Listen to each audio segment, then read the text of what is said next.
갑자기 내게 나타나준 너, 난 아무 말도 할 수가 없었지. 첫눈에 반한다는 이야기가 널 보는 Sidang perkara nomor 797 atas nama Putri Chandrawati dinyatakan dibuka dan terbuka untuk umum. Saudara Putri sehat hari ini? Sehat, Yang Mulia. Baik. Sesuai dengan agenda penundaan sidang kemarin, hari ini adalah tanggapan dari jaksa penuntut umum atas eksepsi dari penasihat hukum. Silakan.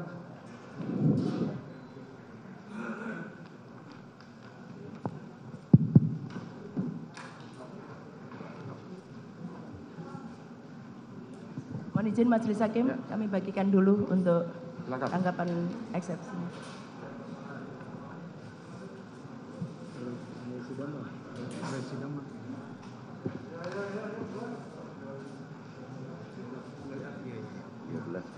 Sampai sejam, Pak.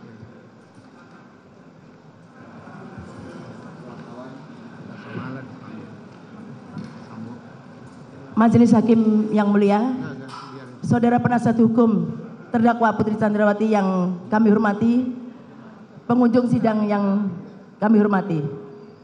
Sesuai dengan agenda sidang pada hari ini, maka jaksa penuntut umum, kami ulangi, tim jaksa penuntut umum akan membacakan tanggapan penuntut umum terhadap nota keberatan tim penasihat hukum terdakwa dalam perkara atas nama terdakwa Putri Chandrawati.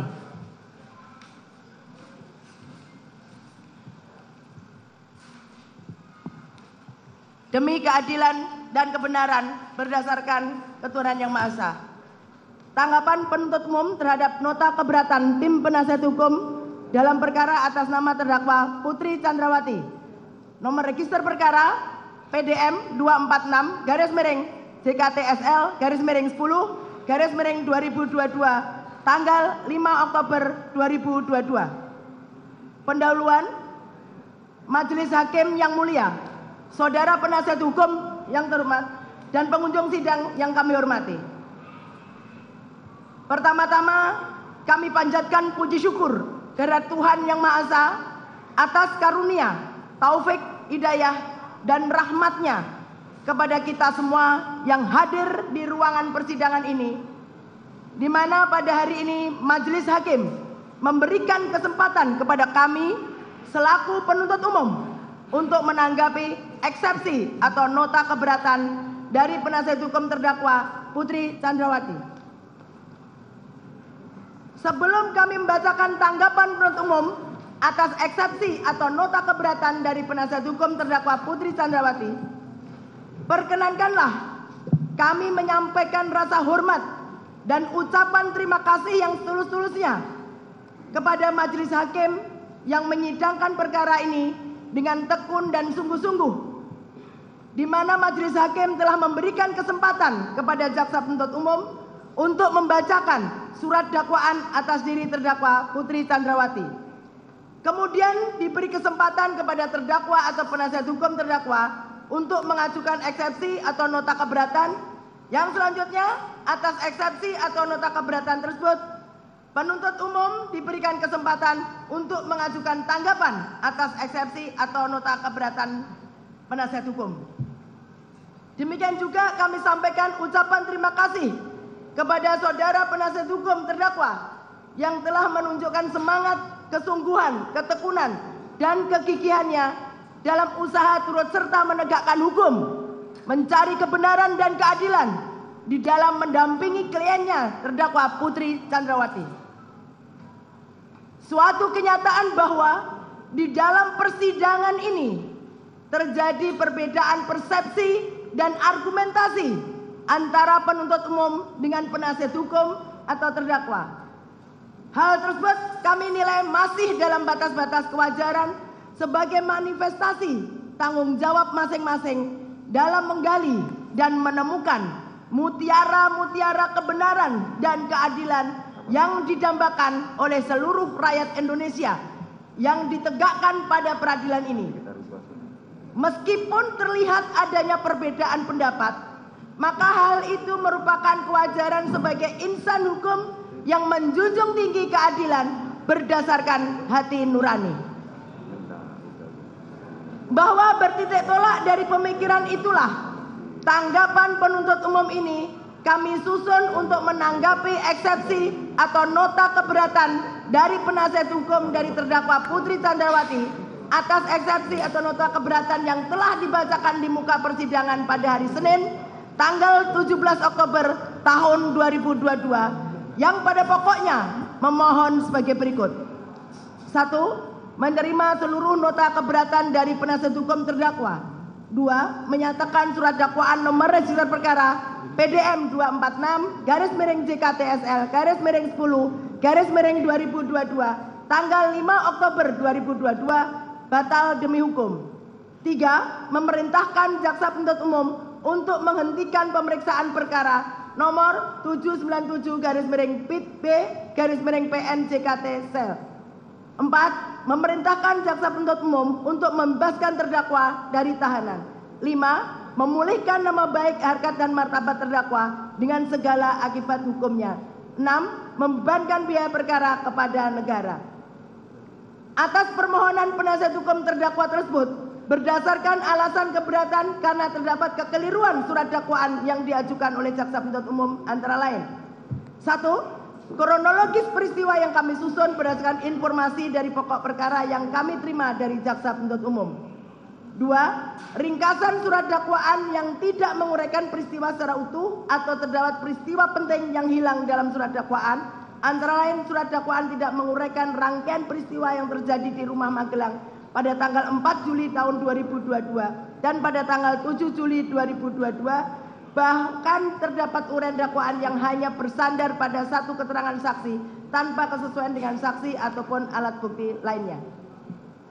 3. Surat dakwaan disusun oleh jaksa penuntut umum dengan tidak hati-hati dan menyimpang dari hasil penyidikan serta tidak memenuhi syarat material sebagaimana yang telah kami jelaskan mengenai ketentuan perumusan dakwaan secara singkat dalam poin 4 Romawi ketentuan perumusan dakwaan, sehingga surat dakwaan berdasarkan pasal 143 KUHP harus dinyatakan batal demi hukum. 4. Salah satu keberatan kami atas surat dakwaan adalah jaksa penuntut umum tidak cermat dan menyimpang dari ketentuan hukum karena menyusun dakwaan dengan melakukan pemecahan penuntutan atau splitsing atas satu perkara tindak pidana. 5. Selain itu surat dakwaan jaksa penuntut umum obskurable karena jaksa penuntut umum tidak cermat, jelas, lengkap menguraikan peristiwa dalam surat dakwaan. Antara lain karena a. Jaksa penuntut umum tidak menguraikan rangkaian peristiwa dalam surat dakwaan secara utuh dan lengkap berdasarkan fakta, yaitu penuntut umum tidak menguraikan latar belakang atau alasan terdakwa beserta rombongan pergi ke Magelang. Penuntut umum mengabaikan atau menghilangkan fakta pada tanggal 4 Juli tahun 2022 dan pada tanggal 7 Juli tahun 2022. B. Jaksa penuntut umum tidak jelas, tidak cermat dan tidak lengkap dalam menguraikan rangkaian peristiwa dalam surat dakwaan, yaitu penuntut umum tidak cermat dalam menguraikan secara teliti dan tidak menjelaskan apa yang melatar belakangi terjadinya keributan antara korban Nofriansah Yosua Huta Barat dengan saksi Kuat Ma'ruf pada tanggal 7 Juli tahun 2022. C. Jaksa penuntut umum tidak cermat dalam menyusun surat dakwaan karena hanya berdasarkan asumsi serta membuat kesimpulan sendiri, yaitu a. Dengan suatu alasan tertentu masih sempat berganti pakaian. B. Poin B sampai dengan D. Kemudian D. Surat dakwaan jaksa penuntut umum tidak terang atau obskurable karena hanya didasarkan pada satu keterangan saksi Richard Eliezer Budiang Lumiu, yaitu diantaranya a. Terdakwa Putri Candrawati meminta saksi Kuat Ma'ruf untuk memberikan mobil tersebut ke Jakarta, padahal bukan tugas saksi Kuat Ma'ruf sebagai sopir. B.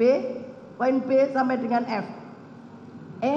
Jaksa penuntut umum tidak cermat dalam menguraikan rangkaian peristiwa surat dakwaan karena telah mengabaikan fakta yang sesungguhnya, yaitu pada faktanya berdasarkan keterangan BAP Ricky Rizal Wibowo, Kuat Ma'ruf menjelaskan bahwa skenario tersebut disampaikan pada saat Ricky Rizal Wibowo, Kuat Ma'ruf dan Richard Eliezer Budiang Lumiu bertemu dengan Ferdi Sambo SH SIK MH di bilik ruang pemeriksaan Provos setelah kejadian penembakan terjadi, bukan pada saat di lantai 3 rumah Jalan Saguling. F. Surat dakwaan jaksa penuntut umum tidak cermat, tidak jelas dan tidak lengkap karena tidak menegaskan bentuk penyertaan terdakwa. Tanggapan.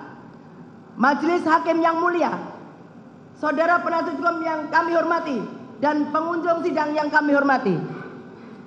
Eksepsi atau nota keberatan yang dibacakan oleh penasihat hukum terdakwa Putri Chandrawati tertanggal 17 Oktober tahun 2022. Kami, Jaksa Penuntut Umum, setelah mendengar, membaca, dan mempelajari eksepsi atau nota keberatan dari penasihat hukum tersebut, kami menanggapinya sebagai berikut. Dakwaan mempunyai suatu aturan ketentuan yang telah diatur dalam pasal 143 ayat 2 KUHP yang berbunyi, penuntut umum membuat surat dakwaan yang diberi tanggal dan ditandatangani serta berisi A. Nama lengkap, tempat lahir, umur atau tanggal lahir, jenis kelamin, kebangsaan, tempat tinggal, agama, dan pekerjaan tersangka. B.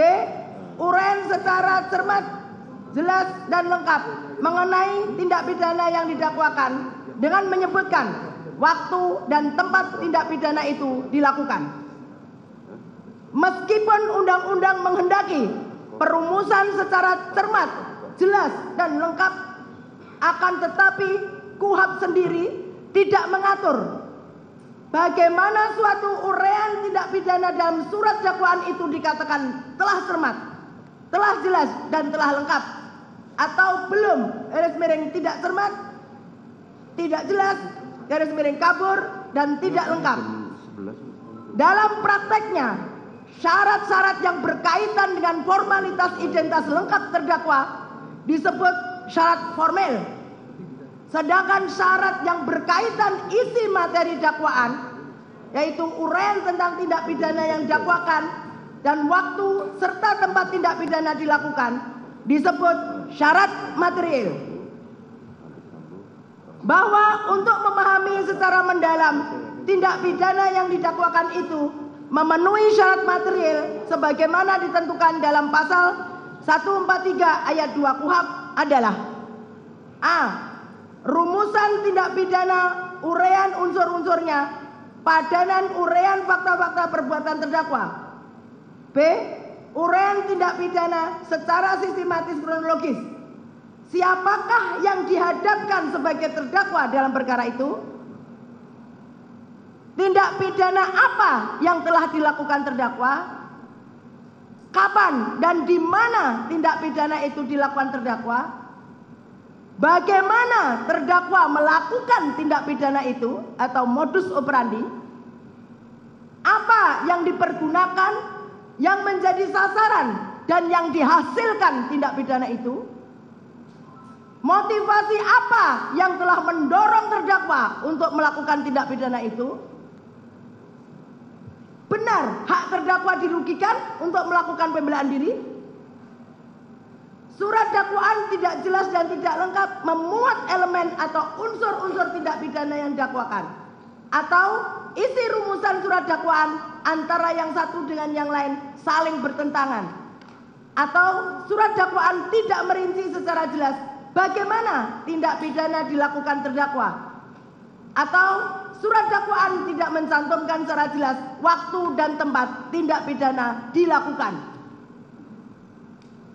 Berdasarkan uraian di atas, maka dapat disimpulkan bahwa tujuan utama surat dakwaan itu adalah untuk menetapkan secara konkret atau nyata tentang orang tertentu yang telah melakukan perbuatan tertentu pada waktu dan tempat yang tertentu pula. Sehingga kalau sudah terpenuhi tujuan utama surat dakwaan, maka dakwaan tersebut tidak dapat dikatakan batal demi hukum. Bahwa sebelum menanggapi eksepsi atau nota keberatan penasihat hukum terdakwa, terlebih dahulu penuntut umum menguraikan hal-hal sebagai berikut. Menurut pasal 156 ayat 1 KUHP, jenis keberatan ada 3 macam. Di antaranya sebagai berikut. 1. Pengadilan tidak berwenang mengadili perkara, keberatan tentang wewenang pengadilan tersebut adalah berkenaan dengan kompetensi dari pengadilan tersebut, yaitu kompetensi absolut dan kompetensi relatif. 2. Surat dakwaan tidak dapat diterima pada umumnya didasarkan atas kewenangan menuntut dari penuntut umum.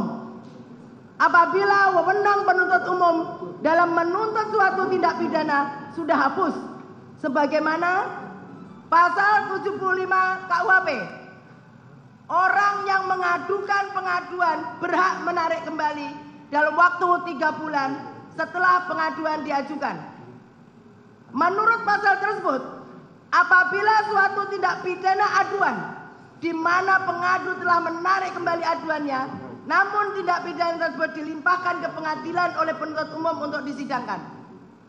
Dalam hal tersebut, terdakwa penasihat hukumnya dapat mengajukan keberatan bahwa surat dakwaan tidak dapat diterima dengan alasan bahwa aduan telah ditarik kembali dan menurut pasal 75 KUHP, kewenangan penuntut umum telah hapus.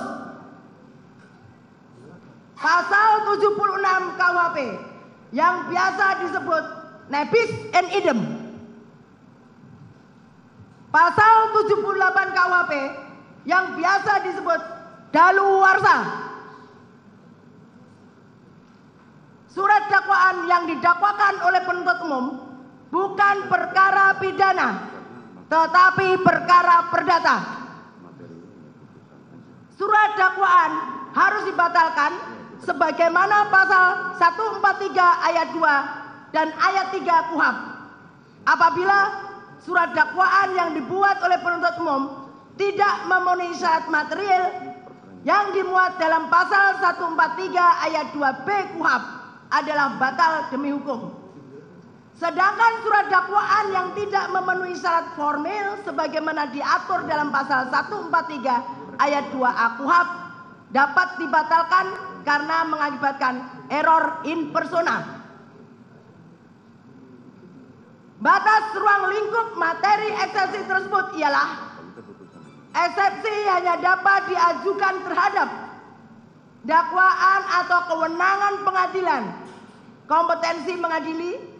Jadi dengan demikian eksepsi hanya boleh diajukan terhadap hal-hal yang bersifat prosesual eksepsi dan tidak diperkenankan menyentuh materi pokok perkara yang akan diperiksa di sidang pengadilan yang bersangkutan. Dengan perkataan lain, eksepsi hanya diajukan kepada aspek formil yang berkaitan dengan penuntutan atau pemeriksaan perkara tersebut oleh pengadilan.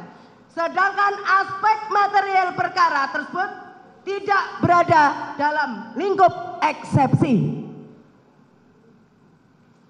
Bahwa sebelum penuntut umum menanggapi eksepsi atau nota keberatan terhadap dalil yang dikemukakan oleh penasihat hukum terdakwa Putri Candrawati, terlebih dahulu kami menanggapi dalil yang menyatakan hal-hal prinsipil terhadap deklarasi hak asasi manusia sebagaimana pasal 7 dan pasal 14 ayat 1 Kovenan Hak Sipil dan Politik yang telah diratifikasi menjadi Undang-Undang Nomor 12 Tahun 2005 tentang pengesahan International Covenant on Civil and Political Rights atau Covenant Internasional tentang hak-hak sipil dan politik.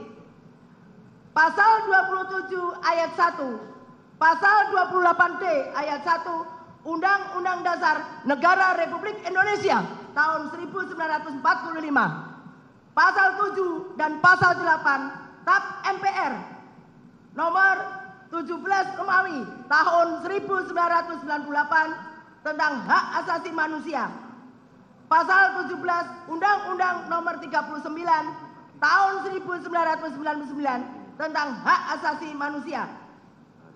Terhadap dalil tersebut setelah dicermati oleh penuntut umum, dalil tersebut bukan merupakan ruang lingkup dari eksepsi sebagaimana pasal 156 ayat 1 KUHP, sehingga penuntut umum tidak perlu menanggapi lebih lanjut.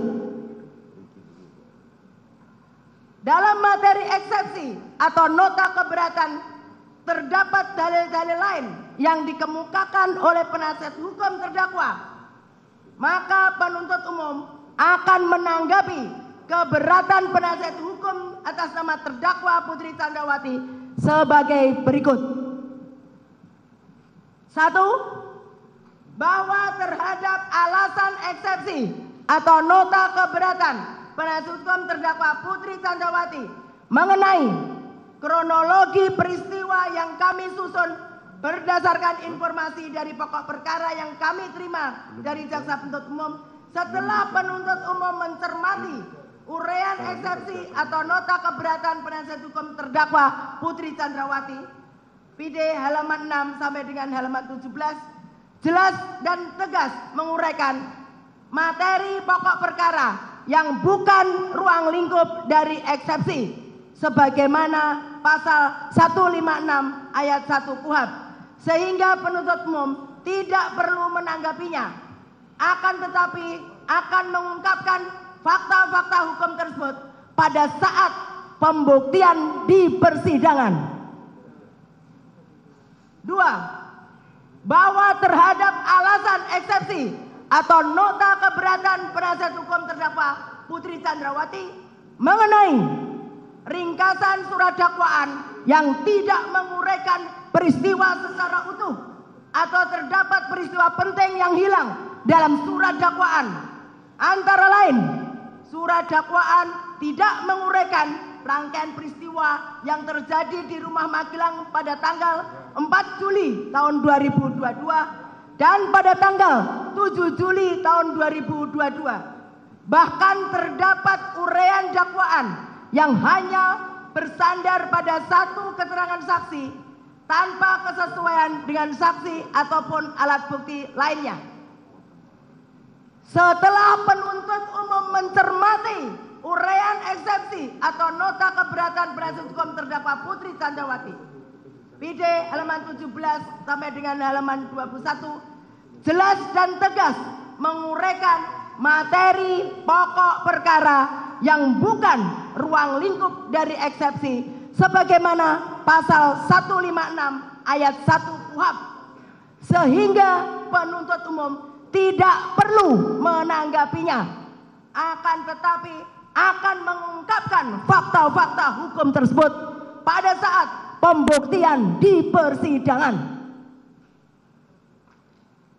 3. Bahwa terhadap alasan eksepsi atau nota keberatan penasihat hukum terdakwa Putri Chandrawati mengenai surat dakwaan disusun oleh jaksa penuntut umum dengan tidak hati-hati dan menyimpang dari hasil penyidikan serta tidak memenuhi syarat material sebagaimana yang telah kami jelaskan mengenai ketentuan perumusan dakwaan secara singkat dalam poin 4 Romawi ketentuan perumusan dakwaan, sehingga surat dakwaan berdasarkan pasal 143 KUHP harus dinyatakan batal demi hukum.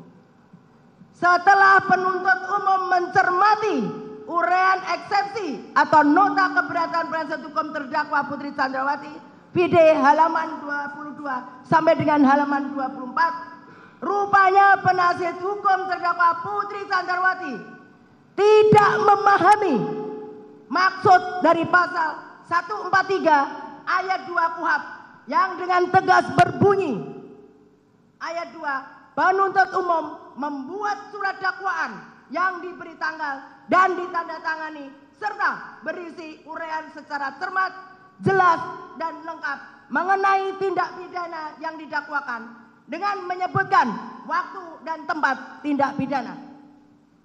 Bahwa apabila dilihat dari rumusan pasal 143 ayat 3 KUHP tersebut di atas, jelas dan tegas dalam surat dakwaan atas nama terdakwa Putri Chandrawati nomor register perkara PDM 246 garis miring JKTSL garis miring 10 garis miring 2022 tanggal 5 Oktober tahun 2022 telah tersusun secara sistematis, jelas dan tegas di akhir surat dakwaan tertanggal 5 Oktober tahun 2022 dan ditandatangani oleh penuntut umum atas nama Rudi Irmawan SHMH.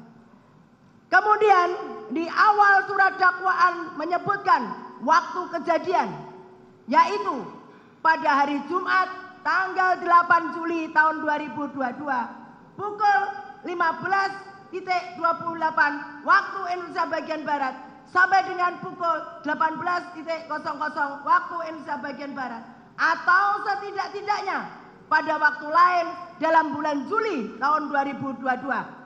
Dan tempat tindak pidana yaitu bertempat di Jalan Saguling 3 nomor 29, Kelurahan Duren 3, Kecamatan Pancoran 1, Kota Administrasi Jakarta Selatan, Provinsi DKI Jakarta. Selanjutnya disebut Rumah Saguling 3 nomor 29 dan bertempat di Rumah Dinas Kompleks Polri Duren 3 nomor 46 RT 05 RW 01 Kelurahan Duren 3 Kecamatan Pancoran 1 Kota Administrasi Jakarta Selatan Provinsi DKI Jakarta.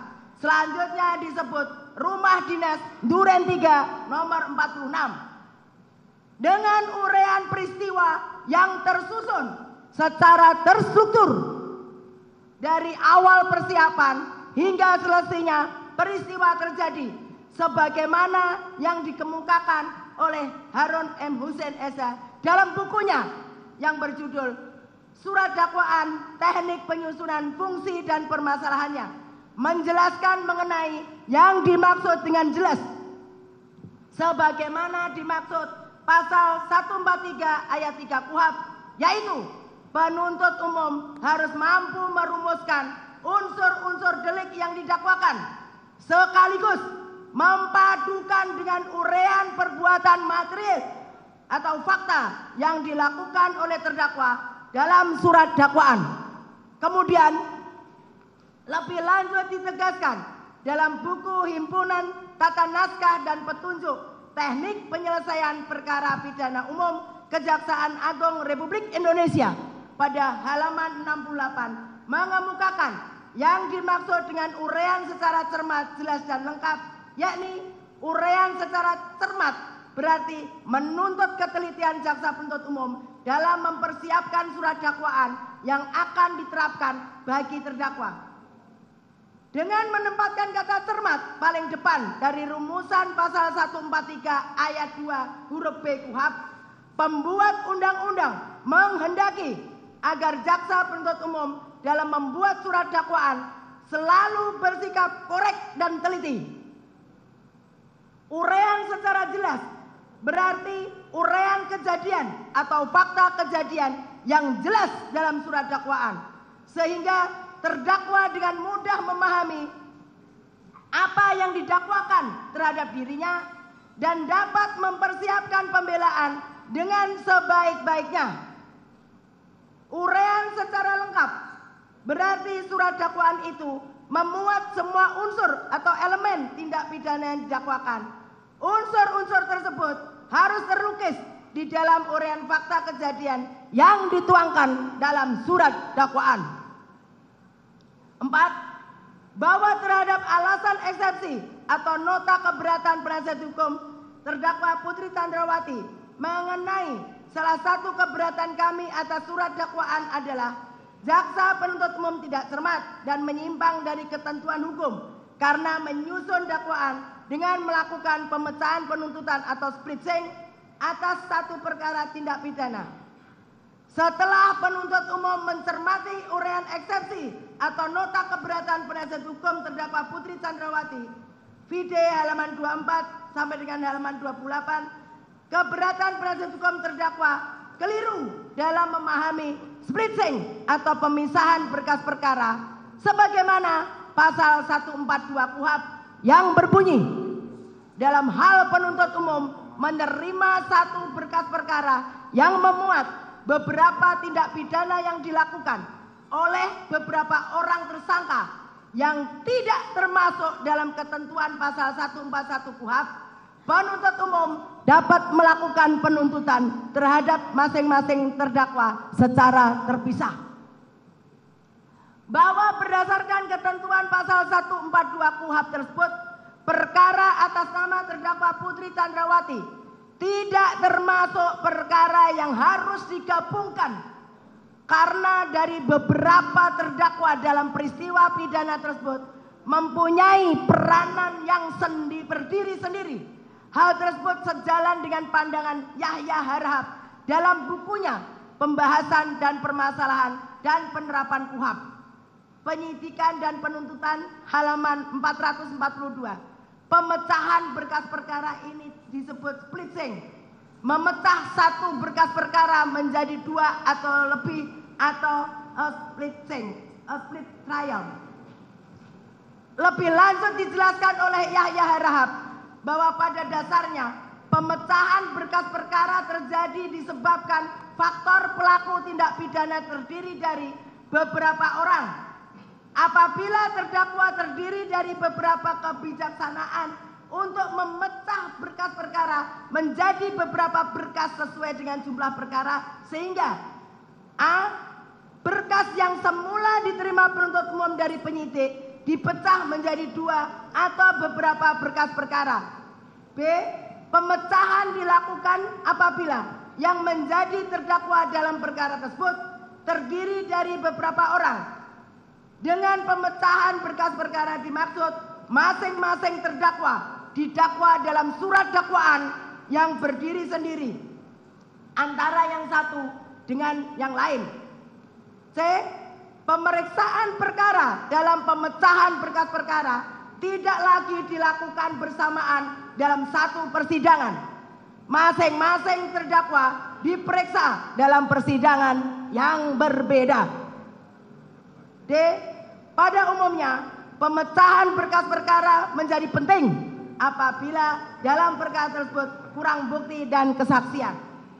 Yahya Harahap mengemukakan pemecahan berkas perkara menjadi beberapa berkas yang berdiri sendiri dimaksudkan untuk menempatkan para terdakwa masing-masing menjadi saksi timbal balik di antara sesama mereka. Sedangkan apabila mereka bergabung dalam satu berkas dan pemeriksaan di persidangan antara yang satu dengan yang lainnya tidak dapat dijadikan saling menjadi saksi timbal balik. Bahwa lebih lanjut dengan pertimbangan dalam status sebagai terdakwa, keterangannya hanya berlaku untuk dirinya sendiri sesuai ketentuan pasal 189 ayat 3 KUHP. Oleh karena itu, dengan berpedoman pada pasal 142 KUHP, maka berkas perkara harus diadakan pemisahan atau splitting agar para terdakwa dapat disidangkan terpisah sehingga terdakwa yang satu dapat menjadi saksi terhadap terdakwa lainnya. Bahwa jurisprudensi yang diikuti selama ini masih mengakui saksi mahkota sebagai alat bukti sebagaimana putusan Mahkamah Agung nomor 1986K/PIT/1989 tanggal 2 Maret 1990 menyatakan bahwa jaksa penuntut umum diperbolehkan oleh undang-undang mengajukan teman terdakwa yang ikut serta melakukan perbuatan pidana tersebut menjadi saksi di persidangan pengadilan negeri dengan syarat bahwa saksi ini dalam kedudukannya sebagai terdakwa.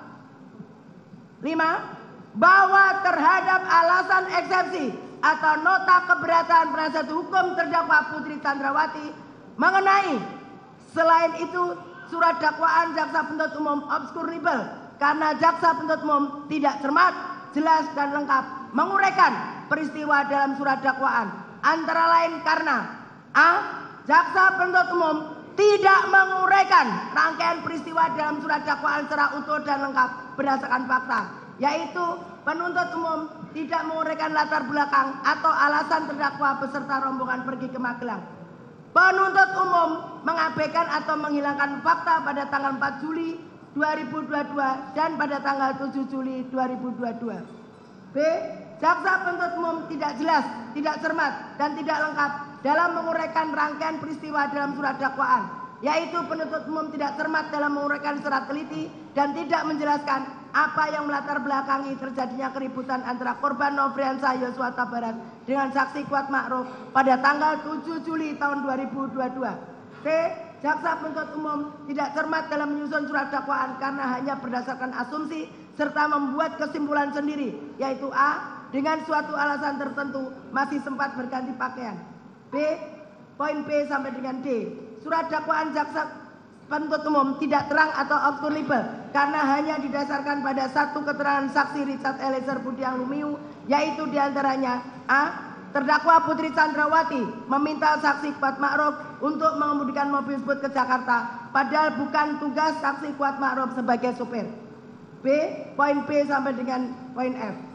E. Jaksa penuntut umum tidak cermat dalam menguraikan rangkaian peristiwa surat dakwaan karena telah mengabaikan fakta yang sungguhnya, yaitu pada faktanya berdasarkan keterangan BAP Ricky Rizal Wibowo, Kuat Ma'ruf menjelaskan bahwa skenario tersebut disampaikan pada saat Ricky Rizal Wibowo, Kuat Ma'ruf dan Richard Eliezer Budiang Lumiu bertemu dengan Ferdi Sambo SH SIK MH di bilik ruang pemeriksaan Provos setelah kejadian penembakan terjadi, bukan pada saat di lantai 3 rumah Jalan Saguling. F. Surat dakwaan jaksa penuntut umum tidak cermat, tidak jelas dan tidak lengkap karena tidak menegaskan bentuk penyertaan terdakwa. Setelah penuntut umum mencermati uraian eksepsi atau nota keberatan penasihat hukum terdakwa Putri Chandrawati BD halaman 29 sampai dengan halaman 39 bahwa dalil keberatan penasihat hukum terdakwa yang dikemukakan pada poin 5 ini merupakan manifestasi dari keseriusan penasihat hukum terdakwa dalam mencermati materi pokok perkara sehingga menyatakan obskurable. Padahal dalam surat dakwaan penuntut umum tertanggal 5 Oktober tahun 2022 sudah diuraikan secara jelas, sistematis dan terstruktur dengan uraian peristiwa secara cermat, jelas dan lengkap mengenai tindak pidana yang didakwakan kepada terdakwa Putri Chandrawati. Surat dakwaan tersebut telah nyata diakui secara tegas oleh penasihat hukum terdakwa sebagaimana yang telah diuraikan dalam eksepsi atau nota keberatan pada halaman 6 sampai dengan halaman 8 yang telah membagi menjadi 3 fase peristiwa antara lain. Fase rumah Saguling diuraikan sebagai berikut. A. Peristiwa tanggal 8 Juli tahun 2022. B. Ferdi Sambo SH SIK MH emosional mendengar laporan kejadian kekerasan seksual di Magelang yang dilakukan oleh Nofriansah Yosua Huta Barat kepada terdakwa Putri Chandrawati sebagaimana disampaikan oleh Putri Chandrawati kepada Ferdi Sambo di lantai 3. C. Ferdi Sambo SH SIK MH memanggil Ricky Rizal Wibowo dan Richard Eliezer Budiang Lumiu secara terpisah dan bergantian ke lantai 3.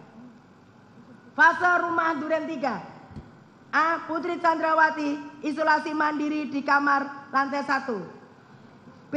Ferdi Sambo SH SIK MH secara tiba-tiba menyuruh sopir Prayogi untuk mundur sesaat setelah melewati rumah Duren 3. C. Ferdi Sambo hajar cat, namun Richard Eliezer Budiang Lumiu menembak Nofriansah Yosua Huta Barat. Dari uraian tersebut di atas jelas terlihat penasihat hukum terdakwa Putri Chandrawati tidak memahami uraian yang telah dituangkan dalam surat dakwaan penuntut umum. Maka patutlah kiranya eksepsi atau nota keberatan penasihat hukum terdakwa Putri Chandrawati untuk dikesampingkan. Bahwa terhadap dalil-dalil eksepsi atau nota keberatan yang dikemukakan oleh penasihat hukum terdakwa Putri Chandrawati yang merupakan materi pokok perkara tidak kami tanggapi karena merupakan materi untuk pembuktian pokok perkara di persidangan. Berdasarkan dalil yang dikemukakan oleh penuntut umum tersebut, maka penuntut umum memohon kepada majelis hakim yang mengadili perkara ini dengan menyatakan: 1. Menolak seluruh dalil eksepsi atau nota keberatan dari penasihat hukum terdakwa Putri Chandrawati.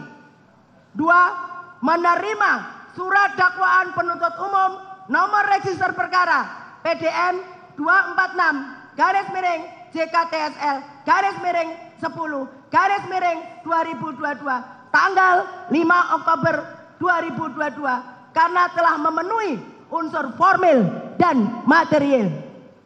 3. Menyatakan pemeriksaan terdakwa Putri Candrawati tetap dilanjutkan berdasarkan surat dakwaan nomor register perkara PDM 246 garis miring JKTSL garis miring 10 garis miring 2022 tanggal 5 Oktober 2022. 4. Menyatakan terdakwa Putri Candrawati tetap berada dalam tahanan. Demikian tanggapan penuntut umum atas eksepsi atau nota keberatan penasihat hukum terdakwa kami bacakan dan diserahkan dalam sidang hari ini, Kamis tanggal 20 Oktober tahun 2022. Penuntut umum Rudi Irmawan SH MH.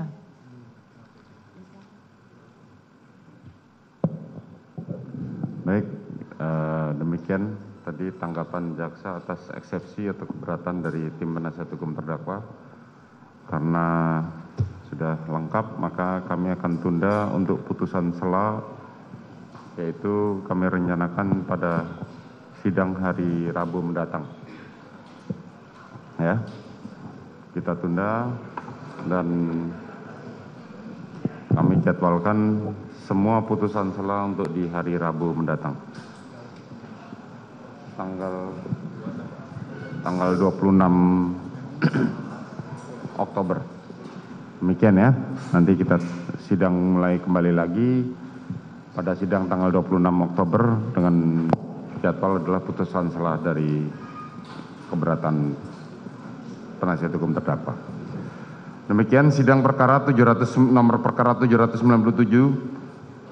atas nama Putri Candrawati dinyatakan ditutup.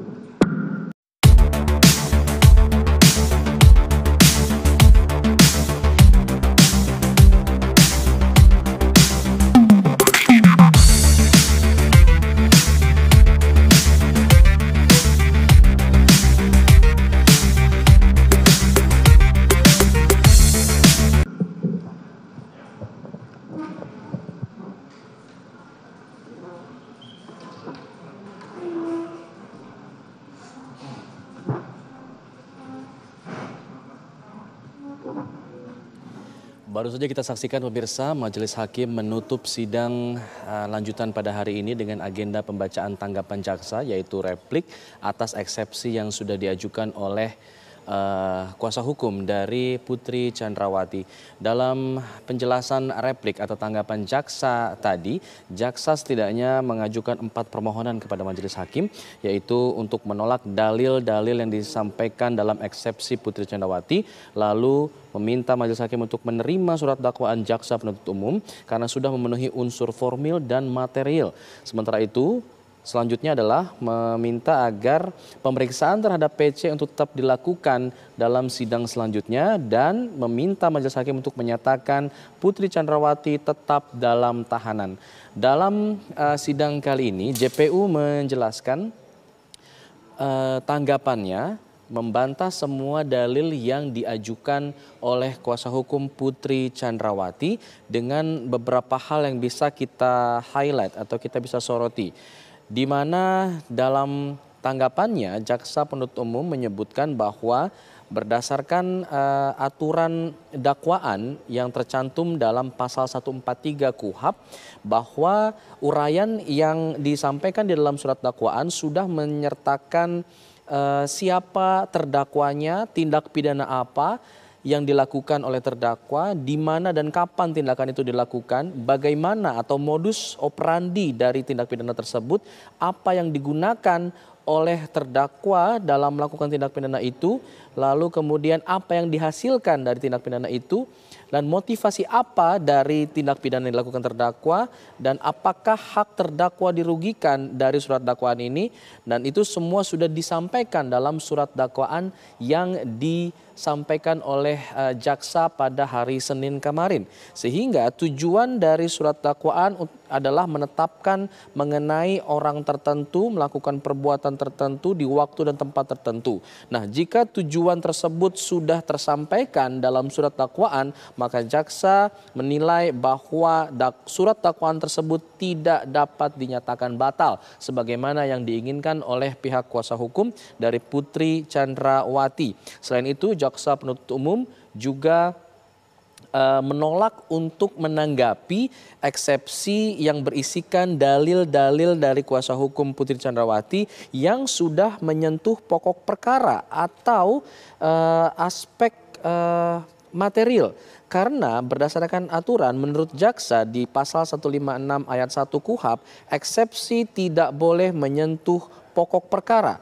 Eksepsi atau nota keberatan hanya boleh diajukan dengan mengajukan atau hanya boleh diajukan jika itu menyentuh aspek formil, bukan aspek material. Karena sebagaimana kita tahu dalam eksepsi yang diajukan oleh kuasa hukum Putri Chandrawati disampaikan bagaimana kemudian kronologi yang terjadi di Magelang sampai kemudian di Duren 3 dan lain sebagainya mengenai apa yang terjadi, sehingga ini dianggap sudah menyentuh aspek material yang seharusnya disampaikan atau dijelaskan, diuraikan pada saat pemeriksaan saksi-saksi dan lainnya. Sehingga dalam eksepsi seharusnya itu tidak diajukan. Inilah yang kemudian menjadi beberapa hal yang disoroti oleh jaksa penuntut umum dalam tanggapannya menanggapi eksepsi atau nota keberatan terhadap surat dakwaan yang diajukan oleh penasehat hukum. Setelah dari sidang tanggapan jaksa terhadap eksepsi Putri Chandrawati, selanjutnya memang dijadwalkan akan ada sidang serupa, yaitu tanggapan jaksa terhadap eksepsi dari Verdi Sambo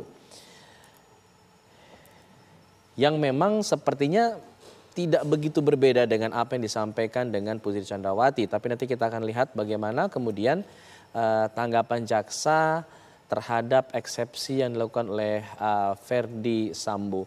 Selain dari sidang tanggapan jaksa ini atau sidang replik, hari ini Pengadilan Negeri Jakarta Selatan juga mengagendakan sidang pembacaan eksepsi atau nota keberatan dari terdakwa Bribka Riki Rizal dan juga Kuat Ma'ruf.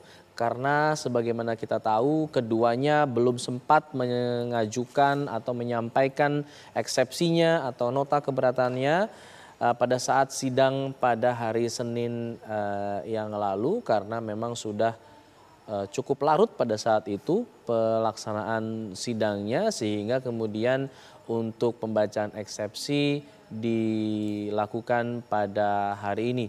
Kita masih menunggu datangnya terdakwa Verdi Sambo jika kita mengacu pada jadwal yang disampaikan oleh Pengadilan Negeri Jakarta Selatan. Kemudian Sambo ini akan menjadi terdakwa kedua yang akan menjalani sidang lanjutan, yaitu adalah sidang pembacaan tanggapan jaksa atau replik. Sebenarnya proses replik ini bisa langsung disanggah dengan adanya duplik atau tanggapan lagi dari kuasa hukum. Tapi sepertinya majelis hakim memang memutuskan untuk hal ini akan kemudian disimpulkan di putusan sela. Putusan yang kemudian akan menentukan apakah eksepsi dari para terdakwa ini diterima atau tidak. Jika kemudian eksepsinya diterima, artinya surat dakwaan dari jaksa penuntut umum ini akan ditolak, sehingga konsekuensi hukumnya kejadian yang didakwakan oleh jaksa penuntut umum akan dianggap tidak ada.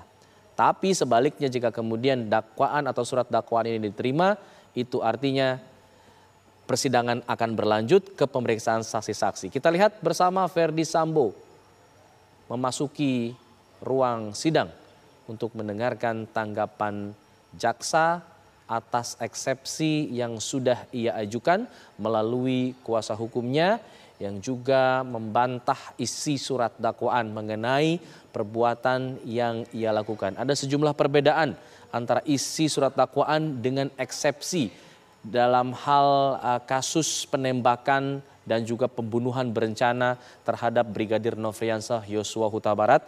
Di antaranya adalah mengenai perintah dari Ferdy Sambo terhadap Barada Eliezer. Didakwakan Ferdy Sambo memerintahkan menembak, tapi dalam eksepsi Ferdy Sambo menyebut hanya memerintahkan Eliezer untuk menghajar saja. Ini ada beberapa perbedaan yang kemudian nantinya juga akan ditanggapi yang memang sepertinya diprediksi akan seperti tanggapan jaksa di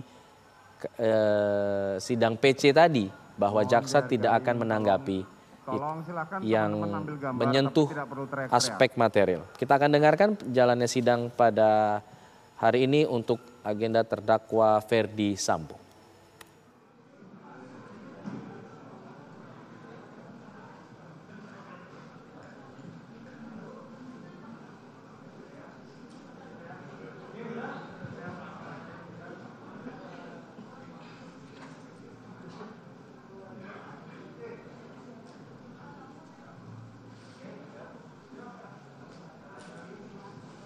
Baik, sudah selesai ya.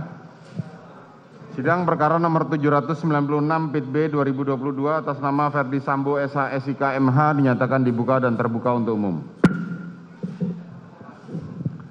Saudara terdakwa sehat hari ini? Sehat, Yang Mulia. Baik. Baik, sesuai dengan agenda penundaan sidang kemarin, hari ini adalah agendanya tanggapan dari jaksa penuntut umum atas keberatan dari penasihat hukum terdakwa. Silakan. Siap Yang Mulia. Izin akan dibacakan oleh rekan-rekan kami.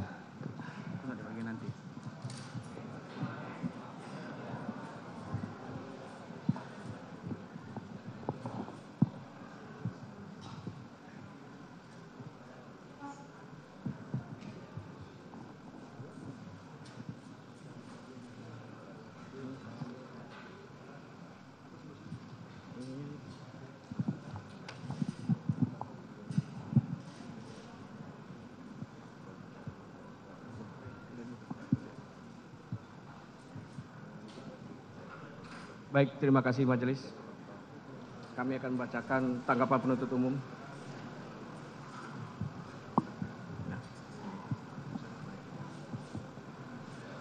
Di sini. Kejaksaan Republik Indonesia, Kejaksaan Tinggi DKI Jakarta, Kejaksaan Negeri Jakarta Selatan, demi keadilan dan kebenaran berdasarkan ketuhanan yang Maha Esa. Tanggapan penuntut umum terhadap nota keberatan tim penasihat hukum dalam perkara atas nama terdakwa Ferdy Sambo SH SIK MH, nomor register perkara PDM 242/JKTSL-10/2022 tanggal 5 Oktober 2022. Majelis Hakim yang mulia, penasihat hukum yang terhormat dan pengunjung sidang yang kami hormati. Pertama-tama kami panjatkan puji syukur kehadirat Tuhan Yang Maha Esa atas karunia taufik hidayah dan rahmatnya kepada kita semua yang hadir di ruang persidangan ini, di mana hari ini Majelis Hakim memberikan kesempatan kepada kami selaku penuntut umum untuk menanggapi eksepsi atau nota keberatan dari penasihat hukum terdakwa Ferdy Sambo SH SIK MH. Sebelum kami membacakan tanggapan penuntut umum atas eksepsi atau nota keberatan dari penasihat hukum terdakwa Ferdy Sambo SH SIK MH, perkenankanlah kami menyampaikan rasa hormat dan ucapan terima kasih yang setulus-tulusnya kepada Majelis Hakim yang menyidangkan perkara ini dengan tekun dan sungguh-sungguh, di mana Majelis Hakim telah memberikan kesempatan kepada jaksa penuntut umum untuk membacakan surat dakwaan atas diri terdakwa Ferdy Sambo SH SIK MH.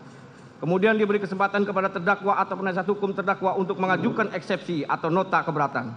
Selanjutnya atas eksepsi atau nota keberatan tersebut, penuntut umum diberikan kesempatan untuk mengajukan tanggapan atas eksepsi atau nota keberatan penasihat hukum.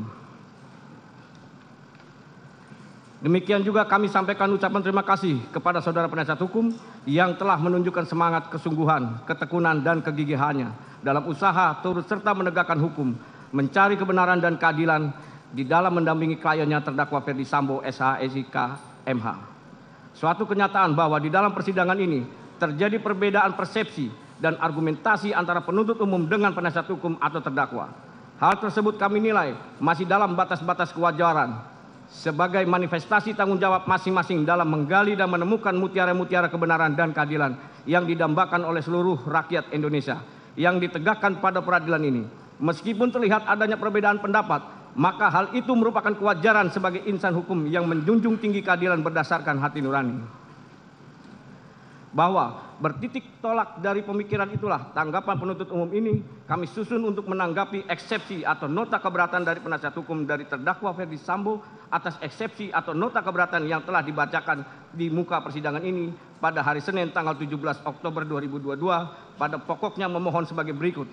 1. Menerima seluruh nota keberatan dari penasihat hukum terdakwa. 2. Menyatakan surat dakwaan nomor register perkara PDM 242-JKTSL-10-2022 tanggal 5 Oktober 2022 batal demi hukum.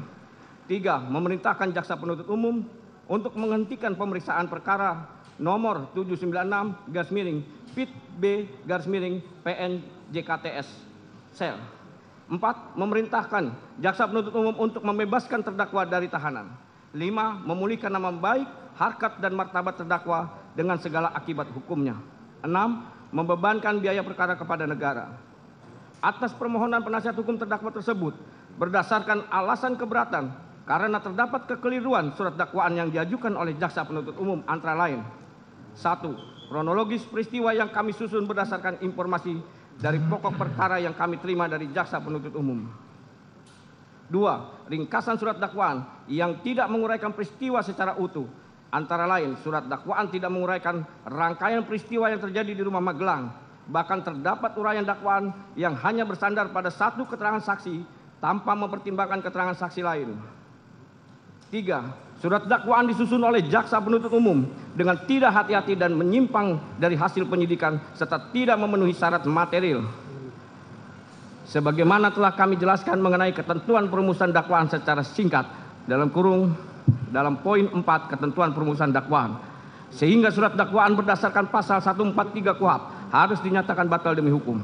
4. Salah satu keberatan kami atas surat dakwaan adalah jaksa penuntut umum tidak cermat dan menyimpang dari ketentuan hukum karena menyusun dakwaan dengan melakukan pemecahan penuntutan atau speeching atas satu perkara tindak pidana. 5.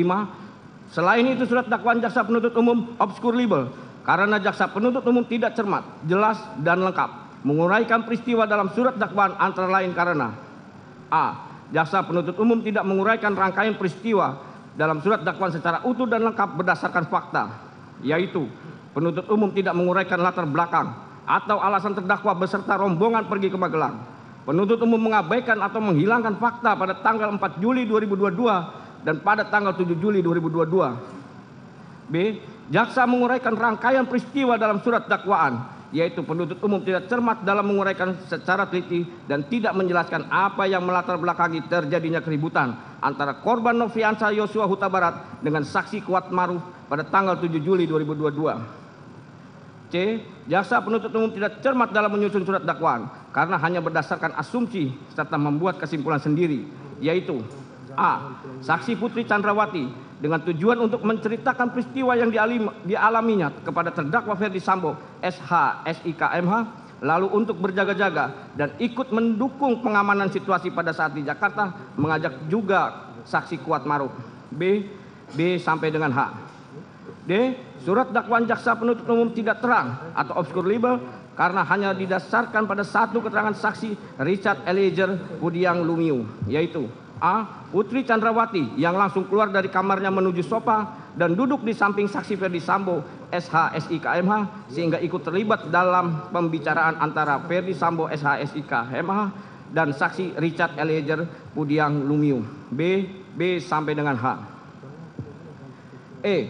Jaksa penuntut umum tidak cermat dalam menguraikan rangkaian peristiwa dalam surat dakwaan karena telah mengabaikan fakta yang sesungguhnya, yaitu pada faktanya berdasarkan keterangan BAP Ricky Rijal Wibowo dan Kuat Maruf menjelaskan bahwa skenario tersebut disampaikan pada saat Ricky Rijal Wibowo, Kuat Maruf dan Richard Eliezer Budiang Lumiu bertemu dengan Ferdi Sambo di bilik ruang pemeriksaan propos setelah terjadinya penembakan terjadi, bukan pada saat di lantai 3 rumah Jalan Saguling.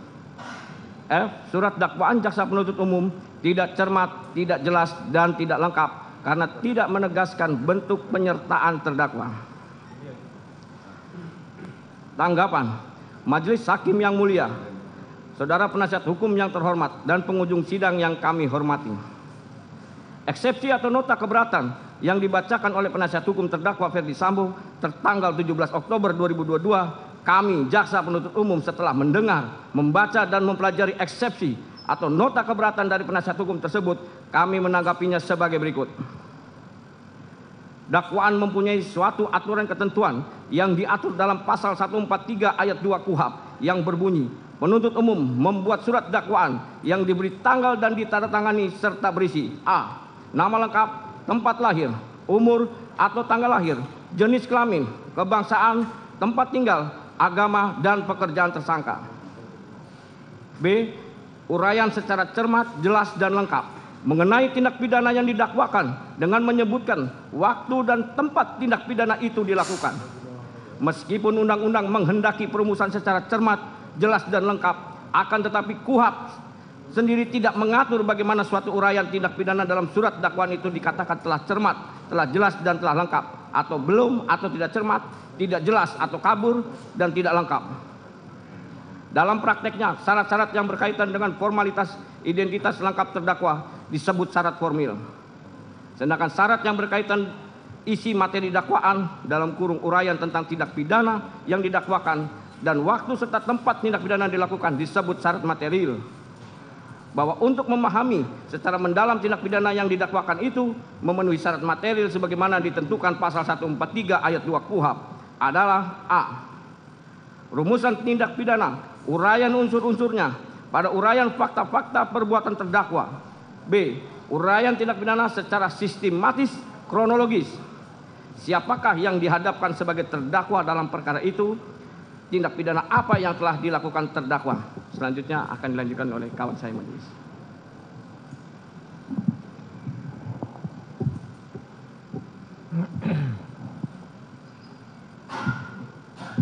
Kapan dan di mana tindak pidana itu dilakukan terdakwa? Bagaimana terdakwa melakukan tindak pidana itu dalam kurung modus operandi? Apa yang dipergunakan yang menjadi sasaran dan yang dihasilkan tindak pidana itu? Motivasi apa yang telah mendorong terdakwa untuk melakukan tindak pidana itu? Benar hak terdakwa dirugikan untuk melakukan pembelaan diri? Surat dakwaan tidak jelas dan tidak lengkap memuat elemen atau unsur-unsur tindak pidana yang didakwakan. Atau isi rumusan surat dakwaan antara yang satu dengan yang lain saling bertentangan. Atau surat dakwaan tidak merinci secara jelas bagaimana tindak pidana dilakukan terdakwa. Atau surat dakwaan tidak mencantumkan secara jelas waktu dan tempat tindak pidana dilakukan. Berdasarkan uraian di atas maka dapat disimpulkan bahwa tujuan utama surat dakwaan itu adalah untuk menetapkan secara konkret atau nyata tentang orang tertentu yang telah melakukan perbuatan tertentu pada waktu dan tempat yang tertentu pula. Sehingga kalau sudah terpenuhi tujuan utama surat dakwaan maka dakwaan tersebut tidak dapat dikatakan batal demi hukum. Bahwa sebelum menanggapi eksepsi atau nota keberatan penasihat hukum, terdakwa terlebih dahulu penuntut umum menguraikan hal-hal sebagai berikut. Menurut pasal 156 ayat 1 KUHP, jenis keberatan ada 3 macam, diantaranya adalah sebagai berikut. 1. Pengadilan tidak berwenang mengadili perkara keberatan tentang wewenang pengadilan tersebut adalah berkenaan dengan kompetensi dari pengadilan tersebut, yakni kompetensi absolut dan kompetensi relatif. 2. Surat dakwaan tidak dapat diterima pada umumnya didasarkan atas kewenangan menuntut dari penuntut umum apabila wewenang penuntut dalam menuntut suatu tindak pidana sudah hapus. Sebagaimana pasal 75 KUHP, orang yang mengadukan pengaduan berhak menarik kembali dalam waktu 3 bulan setelah pengaduan diajukan. Menurut pasal tersebut, apabila suatu tindak pidana aduan di mana pengadu telah menarik kembali aduannya, namun tindak pidana tersebut dilimpahkan ke pengadilan oleh penuntut umum untuk disidangkan. Dalam hal tersebut, terdakwa atau penasihat hukumnya dapat mengajukan keberatan bahwa surat dakwaan tidak dapat diterima dengan alasan bahwa aduan telah ditarik kembali dan menurut pasal 75 KUHP, kewenangan penuntut umum telah hapus. Pasal 76 KUHP yang biasa disebut nebis in idem. Pasal 78 KUHP yang biasa disebut daluarsa. Surat dakwaan yang didakwaan oleh penuntut umum bukan perkara pidana tetapi perkara perdata. Surat dakwaan harus dibatalkan sebagaimana pasal 143 ayat 2 dan 3 KUHP. Apabila surat dakwaan yang dibuat oleh penuntut umum tidak memenuhi syarat material yang dimuat dalam pasal 143 ayat 2 B KUHP adalah batal demi hukum, sedangkan surat dakwaan yang tidak memenuhi syarat formil sebagaimana diatur dalam pasal 143 ayat 2A KUHP dapat dibatalkan karena mengakibatkan error in persona. Batas ruang lingkup materi eksepsi tersebut ialah eksepsi hanya dapat diajukan terhadap dakwaan atau kewenangan pengadilan dalam kurung kompetensi mengadili. Jadi dengan demikian eksepsi hanya boleh diajukan terhadap hal-hal yang bersifat prosesual eksepsi dan tidak diperkenankan menyentuh materi pokok perkara yang akan diperiksa di sidang pengadilan yang bersangkutan. Dengan perkataan lain, eksepsi hanya ditujukan kepada aspek formil yang berkaitan dengan penuntutan atau pemeriksaan perkara tersebut oleh pengadilan. Sedangkan aspek materi perkara tersebut tidak berada dalam lingkup eksepsi. Bahwa sebelum penuntut umum menanggapi eksepsi atau nota keberatan terhadap dalil yang dikemukakan oleh penasihat hukum terdakwa Ferdi Sambo SH SIK MH, terlebih dahulu kami menanggapi dalil yang menyatakan hal-hal prinsip terhadap deklarasi hak asasi manusia sebagaimana pasal 7 dan pasal 14 ayat 1 Kovenan Hak Sipil dan Politik yang telah diratifikasi menjadi Undang-Undang Nomor 12 Tahun 2005 tentang pengesahan International Covenant on Civil and Political Right, Covenant Internasional tentang hak-hak sipil dan politik. Pasal 27 ayat 1, pasal 28D ayat 1 Undang-Undang Dasar NRI 1945, pasal 7 dan pasal 8 TAP MPR tahun 1998 tentang hak asasi manusia, pasal 17 Undang-Undang Nomor 39 tahun 1999 tentang hak asasi manusia terhadap dalil tersebut setelah dicermati oleh penuntut umum. Dalil tersebut bukan merupakan ruang lingkup dari eksepsi sebagaimana pasal 156 ayat 1 KUHP, sehingga penuntut umum tidak perlu menanggapi lebih lanjut.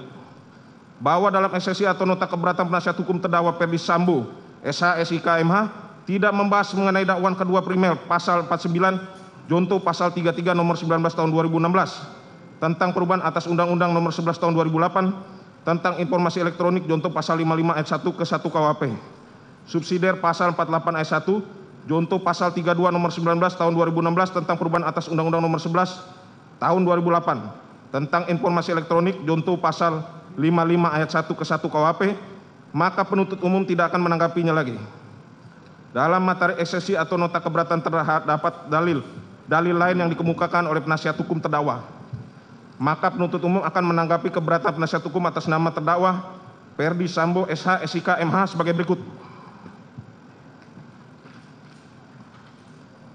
1. Bahwa terhadap alasan eksepsi atau nota keberatan penasihat terdakwa Ferdi Sambo SH SIK MH mengenai kronologis peristiwa yang kami susun berdasarkan informasi dari pokok perkara yang kami terima dari jaksa penuntut umum setelah penuntut umum mencermati uraian eksepsi atau nota keberatan penasihat hukum terdakwa Ferdi Sambo SH SIK MH vide halaman 7 sampai dengan halaman 17 jelas dan tegas menguraikan materi pokok perkara yang bukan ruang lingkup dari eksepsi sebagaimana pasal 156 ayat 1 KUHP, sehingga penuntut umum tidak perlu menanggapinya. Akan tetapi akan mengungkapkan fakta-fakta hukum tersebut pada saat pembuktian di persidangan. 2. Bahwa terhadap alasan eksepsi atau nota keberatan penasihat terdakwa Ferdi Sambo SH SIK MH mengenai ringkasan surat dakwaan yang tidak menguraikan peristiwa secara utuh, antara lain surat dakwaan tidak menguraikan rangkaian peristiwa yang terjadi di Rumah Magelang. Bahkan terdapat uraian dakwaan yang hanya bersandar pada satu keterangan saksi tanpa mempertimbangkan keterangan saksi lain. Setelah penuntut umum mencermati uraian eksepsi atau nota keberatan penasihat hukum terdakwa Ferdi Sambo SH SIK MH dalam kurung vide halaman 18 sampai dengan halaman 26 jelas dan tegas menguraikan materi pokok perkara yang bukan ruang lingkup dari eksepsi sebagaimana pasal 156 ayat 1 KUHP, sehingga penuntut umum tidak perlu menanggapinya, akan tetapi akan mengungkapkan fakta-fakta hukum tersebut pada saat pembuktian di persidangan. 3. Bahwa terhadap alasan eksepsi atau nota keberatan penasihat terdakwa Ferdi Sambo SH SIK MH mengenai surat dakwaan disusun oleh jaksa penuntut umum dengan tidak hati-hati dan menyimpang dari hasil penyidikan serta tidak memenuhi syarat material sebagaimana yang telah kami jelaskan mengenai ketentuan perumusan dakwaan secara singkat dalam poin 4 ketentuan perumusan dakwaan, sehingga surat dakwaan berdasarkan pasal 143 KUHP harus dinyatakan batal demi hukum setelah penuntut umum mencermati uraian eksepsi atau nota keberatan penasihat hukum terdakwa Ferdi Sambo SH SIK MH vide halaman 26 sampai dengan halaman 28. Rupanya penasihat hukum terdakwa Ferdi Sambo SH SIK MH tidak memahami maksud dari pasal 143 ayat 2 KUHP yang dengan tegas berbunyi, ayat 2 penuntut umum membuat surat dakwaan yang diberi tanggal dan ditandatangani serta berisi uraian secara cermat, jelas dan lengkap mengenai tindak pidana yang didakwakan dengan menyebutkan waktu dan tempat tindak pidana. Bahwa apabila dilihat dari rumusan pasal 143 ayat 2 KUHP tersebut di atas jelas dan tegas dalam surat dakwaan atas nama terdakwa Ferdi Sambo SH SIK MH. Selanjutnya akan dilanjutkan rekaman saya.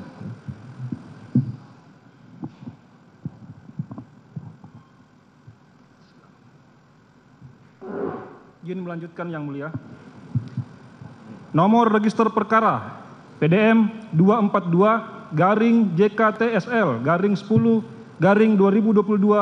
tanggal 5 Oktober 2022 telah tersusun secara sistematis, jelas, dan tegas di akhir surat dakwaan tertanggal 5 Oktober 2022 dan ditandatangani oleh penuntut umum atas nama Rudi Irmawan, Sarjana Hukum, Magister Hukum. Kemudian di awal surat dakwaan menyebutkan waktu kejadian, yaitu pada hari Jumat tanggal 8 Juli tahun 2022 pukul 14.46 WIB sampai dengan pukul 18.00 WIB atau setidak-tidaknya pada waktu lain dalam bulan Juli tahun 2022 atau setidak-tidaknya pada tahun 2022 dan tempat tindak pidana yaitu bertempat di Jalan Saguling 3 nomor 29 Kelurahan Duren 3 Kecamatan Pancoran 1 Kota Administrasi Jakarta Selatan Provinsi DKI Jakarta dan bertempat di Rumah Dinas Komplek Polri Duren 3 nomor 46 RT 05 RW 01 Kelurahan Duren 3 Kecamatan Pancoran 1 Kota Administrasi Jakarta Selatan Provinsi DKI Jakarta. Dengan uraian peristiwa yang tersusun secara terstruktur dari awal persiapan hingga selesainya peristiwa terjadi sebagaimana yang dikemukakan oleh Harun M. Hussein dalam bukunya yang berjudul Surat Dakwaan, Teknik Penyusunan, Fungsi dan Permasalahannya, menjelaskan mengenai yang dimaksud dengan jelas sebagaimana dimaksud pada pasal 143 ayat 3 KUHP, yaitu penuntut umum harus mampu merumuskan unsur-unsur delik yang didakwakan, sekaligus mempadukan dengan uraian perbuatan material atau fakta yang dilakukan oleh terdakwa dalam surat dakwaan. Kemudian, lebih lanjut ditegaskan dalam buku Himpunan Tata Naskah dan Petunjuk Teknis Penyelesaian Perkara Pidana Umum Kejaksaan Agung Republik Indonesia pada halaman 68 mengemukakan yang dimaksud dengan uraian secara cermat, jelas, dan lengkap, yakni uraian secara cermat berarti menuntut ketelitian jaksa penuntut umum dalam mempersiapkan surat dakwaan yang akan diterapkan bagi terdakwa. Dengan menempatkan kata cermat paling depan dari rumusan pasal 143 ayat 2 huruf B KUHP, pembuat undang-undang menghendaki agar jaksa penuntut umum dalam membuat surat dakwaan selalu bersikap korek dan teliti. Uraian secara jelas berarti uraian kejadian atau fakta kejadian yang jelas dalam surat dakwaan, sehingga terdakwa dengan mudah memahami apa yang didakwakan terhadap dirinya dan dapat mempersiapkan pembelaan dengan sebaik-baiknya. Uraian secara lengkap berarti surat dakwaan itu memuat semua unsur atau elemen tindak pidana yang didakwakan. Unsur-unsur tersebut terlukis di dalam uraian fakta kejadian yang dituangkan dalam surat dakwaan. 4. Bahwa terhadap alasan eksepsi atau nota keberatan penasihat hukum terdakwa Ferdi Sambo mengenai salah satu keberatan kami atas surat dakwaan adalah jaksa penuntut umum tidak cermat dan menyimpang dari ketentuan hukum karena menyusun dakwaan dengan melakukan pemecahan penuntutan atau splitsing atas satu perkara tindak pidana. Setelah penuntut umum mencermati uraian eksepsi atau nota keberatan penasihat hukum terdakwa Ferdi Sambo, video halaman 28 sampai dengan halaman 33, keberatan penasihat hukum terdakwa keliru dalam memahami splitsing atau pemisahan berkas perkara sebagaimana pasal 142 KUHP yang berbunyi, dalam hal penuntut umum menerima satu berkas perkara yang memuat beberapa tindak pidana yang dilakukan oleh beberapa orang tersangka yang tidak termasuk dalam ketentuan pasal 141 KUHP, penuntut umum dapat melakukan penuntutan terhadap masing-masing terdakwa secara terpisah. Bahwa berdasarkan ketentuan pasal 142 KUHP tersebut, perkara atas nama terdakwa Ferdi Sambo tidak termasuk perkara yang harus digabungkan, karena dari beberapa terdakwa dalam peristiwa pidana tersebut mempunyai peranan yang berdiri sendiri. Hal tersebut sejalan dengan pandangan Yahya Harahap dalam bukunya Pembahasan dan Permasalahan dan Penerapan KUHP, Penyidikan dan Penuntutan, halaman 442. Pemecahan berkas perkara ini dulu disebut splitsing, memecah satu berkas perkara menjadi dua atau lebih, a split trial. Lebih lanjut dijelaskan oleh Yahya Harahap bahwa pada dasarnya pemecahan berkas perkara terjadi disebabkan faktor pelaku tindak pidana terdiri dari beberapa orang. Apabila terdakwa terdiri dari beberapa kebijaksanaan untuk memecahkan berkas perkara menjadi beberapa berkas sesuai jumlah terdakwa, sehingga a. berkas yang semula diterima penuntut umum dari penyidik dipecah menjadi dua atau beberapa berkas perkara. B. Pemecahan dilakukan apabila yang menjadi terdakwa dalam perkara tersebut terdiri dari beberapa orang. Dengan pemecahan berkas perkara dimaksud masing-masing terdakwa didakwa dalam surat dakwaan yang berdiri sendiri atau satu dengan yang lain. C. Pemeriksaan perkara dalam pemecahan berkas perkara tidak lagi dilakukan bersamaan dalam satu persidangan. Masing-masing terdakwa diperiksa dalam persidangan yang berbeda. D. Pada umumnya, pemecahan berkas perkara menjadi penting apabila dalam perkara tersebut kurang bukti dan kesaksian. Yahya Harahap mengemukakan pemecahan berkas perkara menjadi berkas yang berdiri sendiri dimaksudkan untuk menempatkan para terdakwa masing-masing menjadi saksi timbal balik di antara sesama mereka. Sedangkan apabila mereka bergabung dalam satu berkas dan pemeriksaan persidangan, antara yang satu dengan yang lainnya tidak dapat dijadikan saling menjadi saksi timbal balik. Bahwa lebih lanjut dengan pertimbangan dalam kasus sebagai terdakwa, keterangannya hanya berlaku untuk dirinya sendiri, sesuai ketentuan pasal 189 ayat 3 KUHP. Oleh karena itu, dengan berpedoman pada pasal 142 KUHP, maka berkas perkara harus diadakan pemisahan atau splitsing, agar para terdakwa dapat disidangkan terpisah, sehingga terdakwa yang satu dapat menjadi saksi terhadap terdakwa lainnya. Bahwa jurisprudensi yang diikuti selama ini masih mengakui saksi mahkota sebagai alat bukti, sebagaimana putusan Mahkamah Agung nomor 1986/PIT/1989 tanggal 2 Maret 1990 yang menyatakan bahwa jaksa penuntut umum diperbolehkan oleh undang-undang mengajukan teman terdakwa yang ikut serta melakukan pembuatan pidana tersebut sebagai saksi di persidangan pengadilan negeri, dengan syarat bahwa saksi ini kedudukannya sebagai terdakwa. 5. Bahwa terhadap alasan eksepsi atau nota keberatan penasihat hukum terdakwa Ferdi Sambo mengenai selain itu surat dakwaan jaksa penuntut umum obskur libel karena jaksa penuntut umum tidak cermat, jelas dan lengkap menguraikan peristiwa dalam surat dakwaan, antara lain karena a.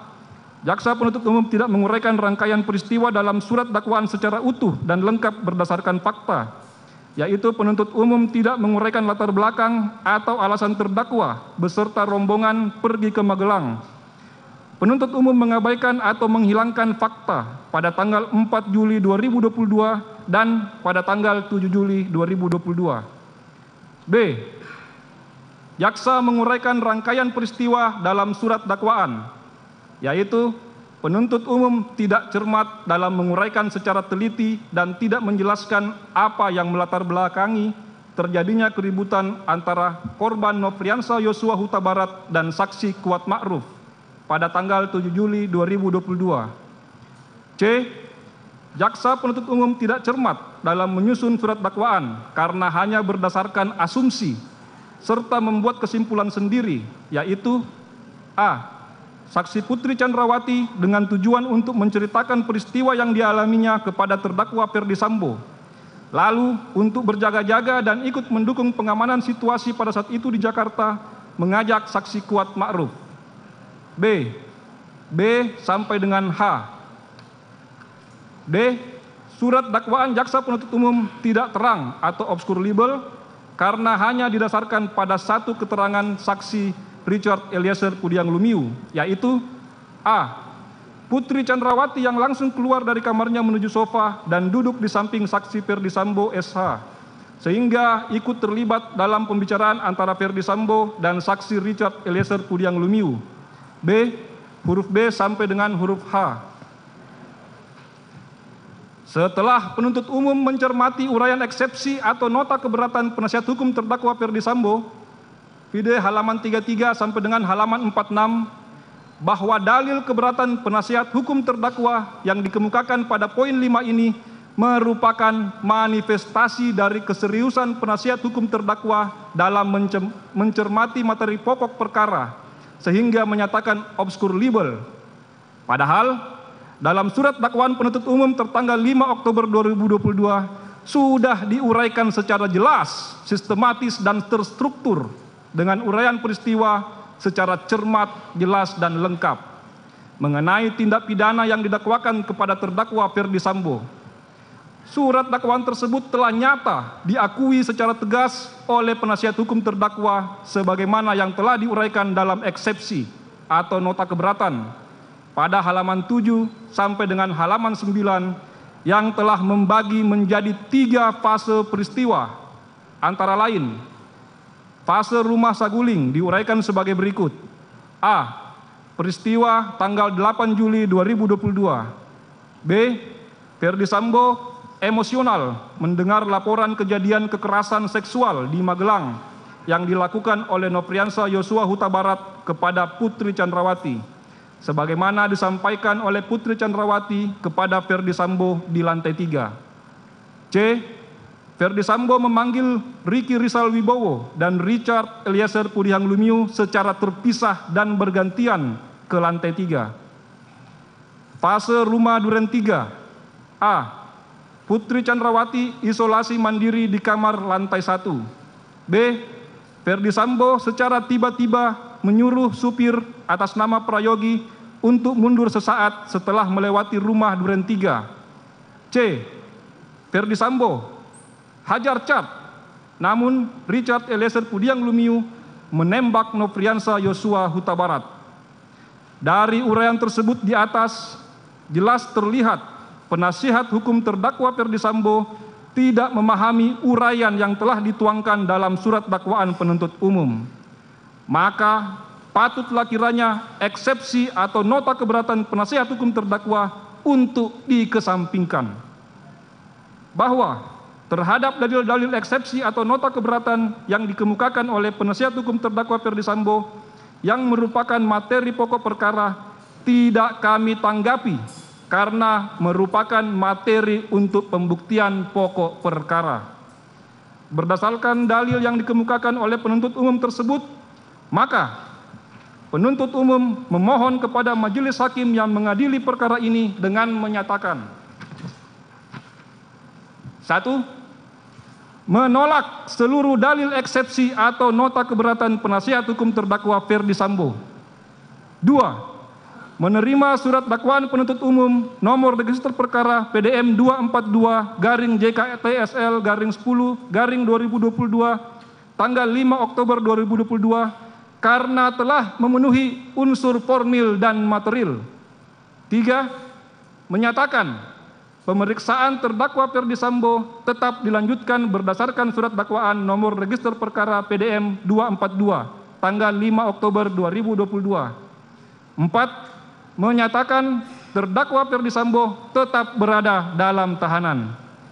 Demikian tanggapan penuntut umum atas eksepsi atau nota keberatan penasihat hukum terdakwa ini yang kami bacakan dan diserahkan dalam sidang hari ini, Kamis tanggal 20 Oktober 2022. Penuntut umum.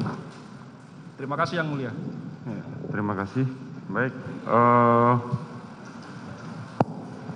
tanggapan dari penuntut umum telah dibacakan, maka tiba saatnya untuk putusan selah dan itu kita akan tunda hari Rabu besok tanggal 26 Oktober bersama-sama dengan terdakwa yang lain.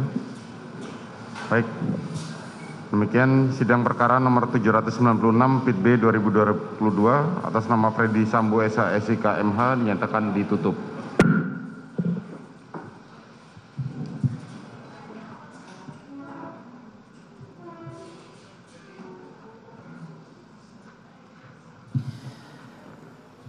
Ya, baru saja sidang lanjutan terhadap Ferdy Sambo dengan agenda pembacaan replik atau tanggapan jaksa atas eksepsi dari kuasa hukum Ferdy Sambo sudah selesai dilakukan.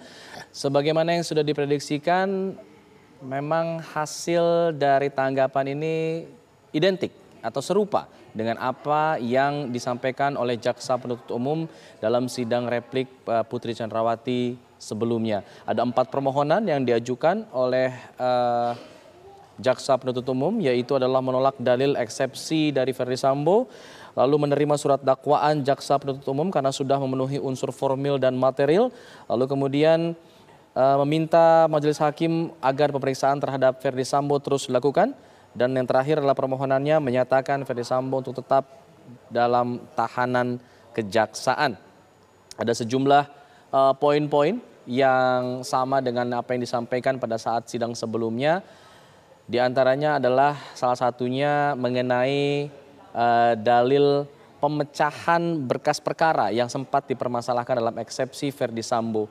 Jaksa penuntut umum menyatakan bahwa pemecahan berkas perkara ini diatur juga dalam KUHP, sehingga pemecahan berkas perkara ini menurut jaksa penuntut umum memang harus dipisah berkasnya agar satu terdakwa ini bisa menjadi saksi untuk satu terdakwa lainnya sebagai bagian dari pengungkapan fakta di persidangan.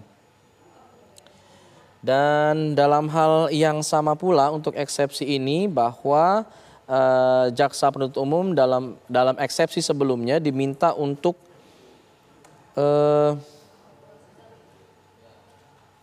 diminta oleh penasehat hukum untuk surat dakwaannya dibatalkan demi hukum, namun kemudian dibantah oleh jaksa dalam sidang kali ini. Di antaranya memang ada dalil-dalil yang menyatakan bahwa eksepsi yang diajukan oleh pengacara atau kuasa hukum ini sudah menyentuh pokok perkara, sehingga dalam proses pembacaan replik ini menyatakan bahwa eksepsi tidak boleh menyentuh pokok perkara, sehingga jaksa enggan untuk menanggapi beberapa hal yang diajukan dalam eksepsi kemarin. Dalam aturan di KUHP memang eksepsi disebutkan hanya boleh diajukan yang isinya ini menyentuh aspek formil, bukan material. Karena kita tahu beberapa hal ini diungkapkan di eksepsi sebelumnya, beberapa hal seperti bagaimana kemudian